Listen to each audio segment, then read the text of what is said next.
امریکہ کی آئندہ صدر جانے پہچانے ہیں۔ میں امریکی عوام کا شکریہ ادا کرنا چاہتا ہوں کہ انہوں نے مجھے اپنا 45واں اور پھر 47واں صدر منتخب کر کے غیر معمولی اعزاز بخشا۔ سابق صدر ڈونلڈ ٹرمپ نے امریکہ کی مشرقی ریاستوں میں پولنگ ختم ہونے کے بعد اپنے حامیوں سے خطاب سے پہلے 7 گھنٹے تک انتظار کیا۔ اب وقت ہے کہ آپ ماضی کے 4 سال کے تفرقات پس پشت ڈال دیں اور متحد ہو جائیں۔ رائے عامہ کے جائزوں میں ٹرمپ اور کاملا ہیرس کے درمیان بہت کم فرق کے باوجود حامی پر امید نظر آتے تھے۔ میرا خیال ہے کہ ملک میں جو ہو رہا تھا اس سے سب لوگ تنگ آ چکے تھے۔ ہر چیز کی قیمتیں بڑھ گئی، غذائی اشیاء، ایندھن، مکان۔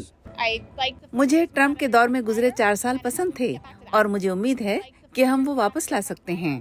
ٹرمپ کے ضروری 270 الیکٹورل ووٹ حاصل کرنے کے بعد امریکی سینٹ میں سرخ لہر سی چل پڑی اور ریپبلکنز نے سینٹ میں اکثریت حاصل کر لی۔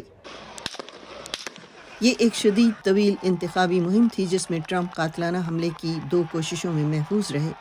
جولائی کے مہینے میں ایک گولی ان کے کان کو چھو کر گزر گئی اور اس وقت ایک صدارتی امیدوار کے طور پر وہ گہرا تاثر چھوڑ گئے جب وہ کہہ رہے تھے فائٹ فائٹ، یعنی لڑو لڑو لڑو۔ رینے وائٹ اس روز بٹلر پینسلوینیا میں ٹرمپ کے پیچھے بیٹھی تھیں اور الیکشن کی رات پام بیچ میں بھی موجود تھیں۔ ان کا کہنا تھا کہ ٹرمپ کو آئندہ 4 سال کے دوران یہ رویہ برقرار رکھنا ہوگا۔ میرا نہیں خیال کہ ایسا کرنا آسان ہوگا۔ آپ کو جدوجہد جاری رکھنا ہوگی۔ ایسا لگتا ہے کہ اس ہجوم کو ابتدا سے ہی یہ معلوم تھا کہ ان کا امیدوار دوبارہ جیت جائے گا۔ یہ ٹوپیاں لوگوں میں اس الیکشن واچ پارٹی کے لیے تقسیم کی گئی تھیں۔ پشت پر ٹرمپ اور دائیں بائیں 45 اور 47 لکھا تھا۔ کیرولین پریسوٹی کی رپورٹ کے ساتھ مدثرہ منظر، وائس آف امریکہ۔